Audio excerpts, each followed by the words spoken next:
সারা দেশে হাম আতঙ্কের মধ্যেই ঢাকা উত্তর দক্ষিণ বরিশাল ও ময়মনসিংহ সিটি কর্পোরেশনে হাম ও রুবেলার বিশেষ টিকাদান ক্যাম্পেইন চলছে।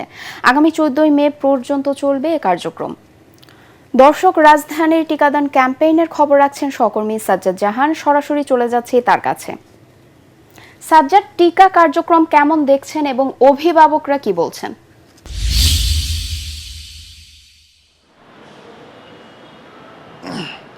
ধন্যবাদ সিনথিয়া। আজ আমরা রয়েছি রাজধানীর সরকারি কর্মচারী হাসপাতালে। এখানে একটি টিকাদান কর্মসূচি চলছে।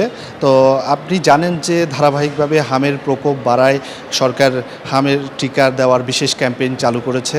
এই ক্যাম্পেইনের অংশ হিসেবে দেশের 4টি সিটি কর্পোরেশনে টিকাদান কর্মসূচি শুরু করেছে একযোগে। সেই কর্মসূচি চলবে 14 মে পর্যন্ত, এপ্রিল পর্যন্ত।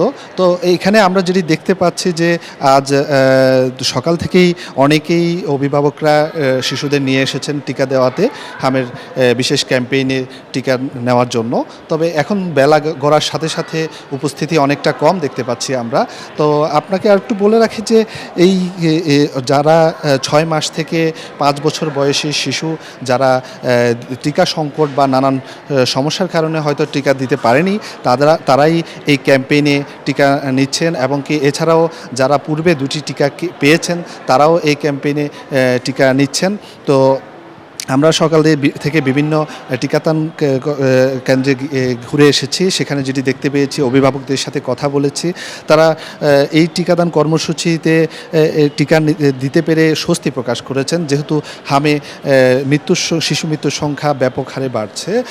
গত 24 ঘন্টায় 10 জন শিশু মারা গেছে এবং কি এই চলতি মাসেই হাম আক্রান্ত উপসর্গ নিয়ে প্রায় 1.5 শতাধিক শিশুর মৃত্যুবরণ করেছে। এমন একটি পরিস্থিতিতে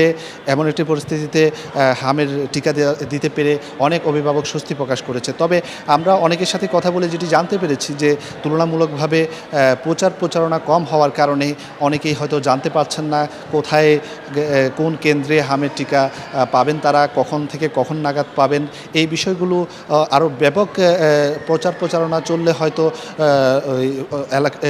বাসিন্দারা আরও ব্যাপকভাবে জানতে পারবেন, সেই অনুসারে তারা এই টিকাদান সম্পন্ন করতে পারবেন। এই ছিল আমার কাছে সর্বশেষ। সাজ্জাদ, আপনাকে ধন্যবাদ।